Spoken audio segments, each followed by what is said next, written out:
Bicara soal perubahan, sosok Ignatius Jonan adalah salah satu figur luar biasa di Indonesia. Dari seorang profesional hingga menteri, perjalanan karirnya mencerminkan nilai-nilai luhur yang kini menjadi fondasi etika kerja ASN dan BUMN, yaitu nilai-nilai berakhlak. Dalam video ini, kita akan melihat bagaimana Jonan menjadi contoh nyata dalam menerapkan nilai-nilai tersebut. Ketika Ignatius Jonan menjabat sebagai Direktur PT KAI, ia melakukan revolusi besar-besaran dalam pelayanan. Ia sadar bahwa kereta api bukan sekedar alat transportasi, tapi juga cermin pelayanan publik. Dari penerapan sistem tiket online hingga keputusan kontroversial seperti melarang rokok dalam kereta, semua dilakukan demi satu tujuan, kenyamanan dan keselamatan penumpang. Jonan menunjukkan bahwa pelayanan publik harus menjadi prioritas utama. Ia mendidik seluruh pegawai KAI untuk menghormati penumpang, karena menurutnya merekalah bos sesungguhnya. Ini merupakan refleksi kuat dari nilai berakhlak berupa menempatkan pelayanan bukan jabatan di posisi tertinggi.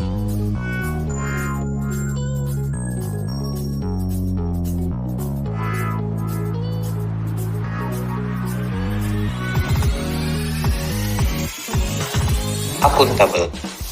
Transparansi adalah kunci dalam membangun kepercayaan. Di masa awal transformasi PT KAI, Jonan membuka akses laporan keuangan kepada publik dan merapikan sistem audit internal. Ia menjadikan angka dan data sebagai dasar pengambilan keputusan, bukan sekedar opini atau perkiraan. Hal ini menunjukkan bahwa ia sangat memahami pentingnya akuntabilitas. Setiap rupiah yang digunakan harus bisa dipertanggungjawabkan, setiap kebijakan harus punya landasan yang jelas, dan semua ini dilakukan demi menjaga kepercayaan masyarakat dan negara.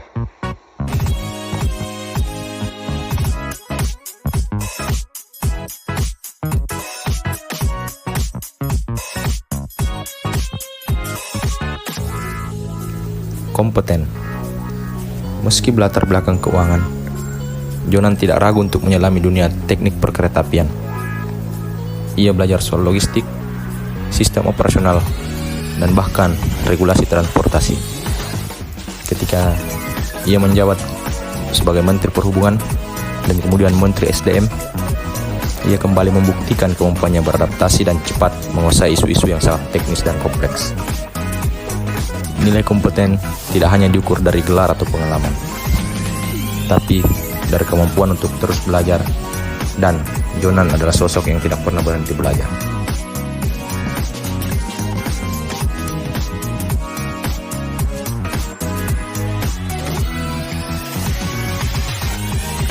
Harmonis.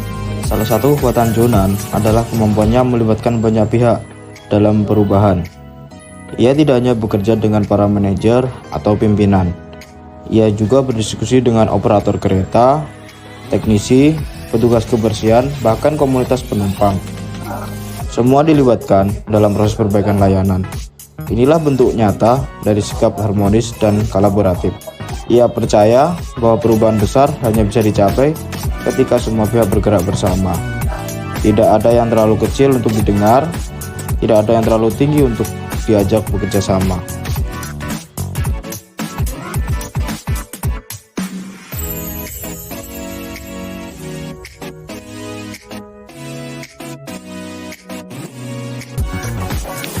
Loyal. Transformasi besar tentu tidak mudah. Jonan menghadapi banyak tekanan dan tantangan, baik dari internal maupun eksternal. Namun, ia tetap setia menjalankan amanah yang diberikan negara. Ia tidak tergoda oleh kepentingan pribadi ataupun tekanan dari kelompok tertentu. Loyalitasnya terlihat bukan hanya pada institusi, tapi juga pada rakyat. Ia bekerja sepenuh hati untuk memastikan setiap perubahan benar-benar membawa manfaat. Ini adalah bentuk dedikasi dan kesetiaan yang tulus.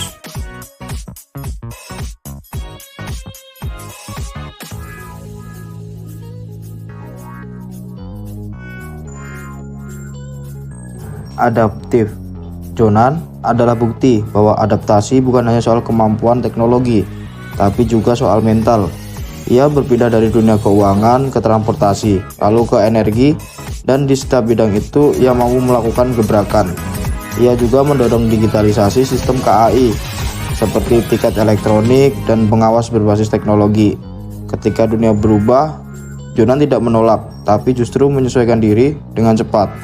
Inilah makna sejati dari nilai adaptif.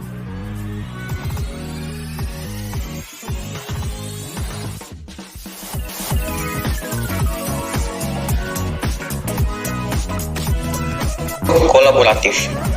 Dalam proyek revitalisasi stasiun dan jalur kereta api, Jonan tidak bekerja sendiri. Ia aktif membangun kerjasama lintas instansi dengan Kementerian Perhubungan, BUMN lain, pemerintah daerah, hingga komunitas lokal. Kolaborasi lintas sektor seperti inilah yang mempercepat solusi, mempermudah proses, dan menciptakan hasil yang lebih maksimal. Jonan menunjukkan bahwa kolaborasi bukan hanya strategi, tapi juga budaya kerja yang harus terus ditumbuhkan.